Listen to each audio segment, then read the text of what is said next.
Assalamualaikum warahmatullahi wabarakatuh. Surah Al-Mulk merupakan surah yang ke-67 di dalam Al-Quran yang diturunkan di Mekah, serta mempunyai 30 buah ayat, yang mana Al-Mulk bererti kerajaan yang turut dikenali sebagai At-Tabaruk yang bermaksud Maha Suci. Saya Aizah Syazni binti Ayub akan berkongsikan mengenai ayat-ayat di dalam surah ini secara ringkas. Dalam ayat 1 hingga 5 dalam surah ini menceritakan mengenai penciptaan alam semesta oleh Yang Maha Esa, dan setiap manusia di muka bumi ini diciptakan dengan tujuan, yang mana segala ujian yang diturunkan oleh Allah Subhanahu Wa Taala perlu untuk mendidik manusia supaya sentiasa beramal soleh. Ayat 6 hingga 11 pula menceritakan mengenai azab dan kesan yang akan diterima di kemudian hari sekiranya kufur dan ingkar terhadapnya. Sungguh pun telah datang seorang rasul untuk memberikan ingatan dan amaran kepada mereka. Ayat 12 hingga 15 pula menghuraikan bahawasanya Allah itu maha mengetahui termasuklah segala isi hati hambanya, maka sentiasalah bersyukur dan takutilah akan kemurkaannya.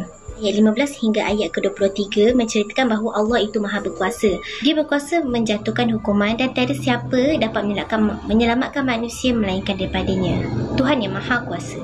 Ayat 24 hingga ayat ke-27 pula menyatakan telah datangnya seorang rasul untuk memberi peringatan mengenai hari kiamat, yang mana hari kiamat tersebut hanyalah Allah sahaja yang tahu.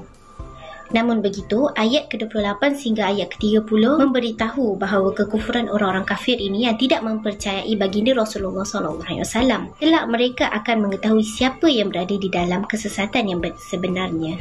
Seterusnya saya akan serahkan kepada Balqis Nur Sabrina untuk kongsikan mengenai kelebihan dalam mengamalkan surah Al-Mulk ini. Hai, nama saya Balqis Nur Sabrina binti Muhammad Hanafi dengan nombor matrik 204599, dan hari ini saya ingin menjelaskan tentang kelebihan surah Al-Mulk. Jadi apa sebenarnya kelebihan surah Al-Mulk ni dan kenapa kita harus mengamalkan surah Al-Mulk ni setiap malam? Okey, yang pertama ialah dilindungi daripada azab kubur. Rasulullah SAW bersabda, barang siapa yang mengamalkan surah Al-Mulk setiap malam, maka ia akan diselamatkannya daripada azab kubur. Kelebihan yang kedua ialah diberi wajah yang berseri seperti Nabi Yusuf. Saidina Ali bersabda, barang siapa yang mengamalkan surah Al-Mulk, nescaya ia akan dibawa pada hari kiamat di atas sayap malaikat serta wajahnya yang cantik seperti Nabi Yusuf. Siapa yang tak nak kan? Dan kelebihan yang terakhir ialah disayangi oleh orang sekeliling.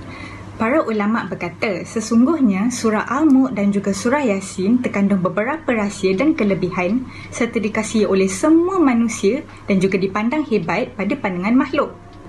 Jadi, begitu banyak manfaat yang kita perolehi apabila kita mengamalkan surah Al-Mulk. Jadi, mari kita rebut pahala dan membacanya sebelum tidur, okey?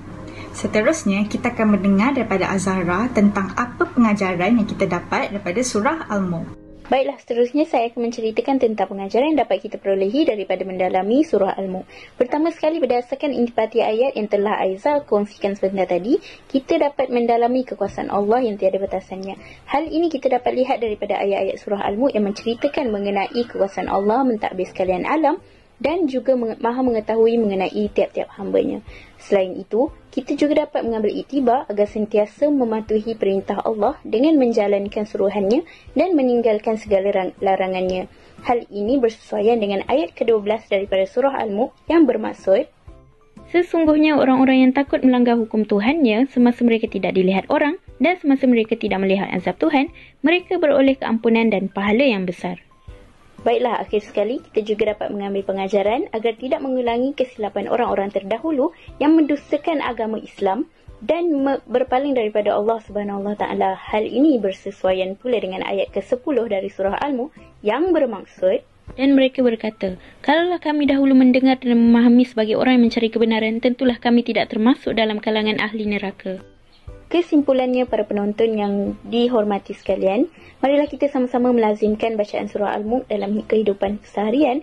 Moga-moga kita mendapat keberkatan dan kelebihan seperti mana yang telah dihuraikan oleh Balqis sebentar tadi. Dengan itu, tetapkan niat, istiqomahkan diri.